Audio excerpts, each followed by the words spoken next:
Please subscribe my channel, SK Music Studio, Umgaon. Recording by SK Music Studio, Umgaon.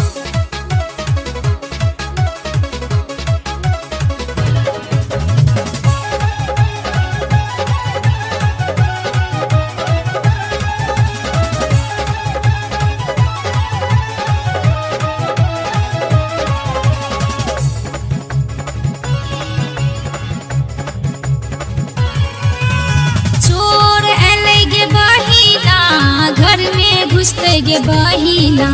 चोर एले गे बहिना घर में घुसते गे बहिना थर थर कापे बदनिया रतिया कोना का कटबे गे बहिना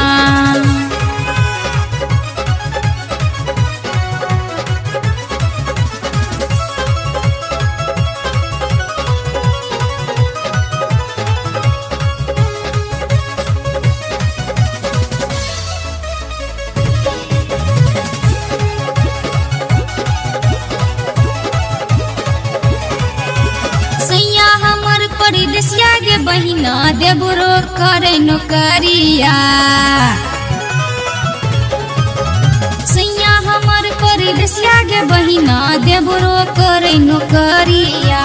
सैया हमर परदेसिया गे बहिना देबरो करे नौकरिया धक धक करे धक धक करे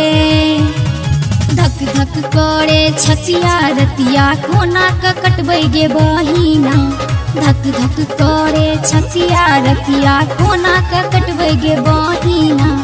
थर थर कापे बदनिया रतिया कोना का कटबे गे बहिना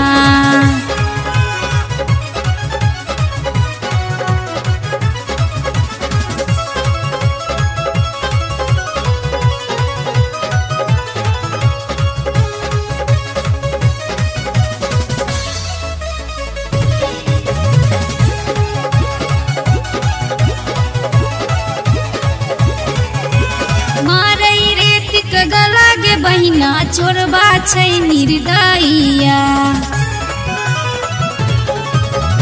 मारै रेत के गला गे बहिना चोरबा छै निर्दयिया मारै रेत के गला गे बहिना चोरबा छै निर्दयिया केना बचतै केना बचतै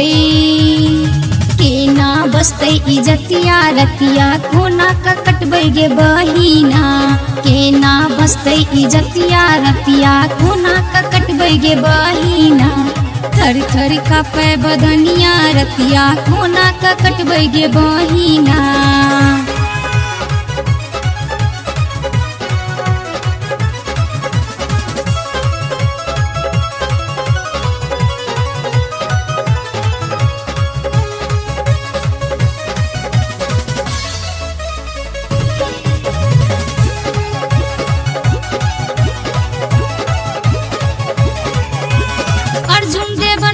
पहरा दिया एगो अबै ने कोनो सिपहिया अर्जुन दे बड़वा सब पहरा दिया एगो अबै ने कोनो सिपहिया अर्जुन दे बड़वा सब पहरा दिया एगो अबै ने कोनो सिपहिया गामक उड़ल छै गामक उड़ल छै गामक उड़ल छै निंदिया रतिया कोना का कटबे गे बहिना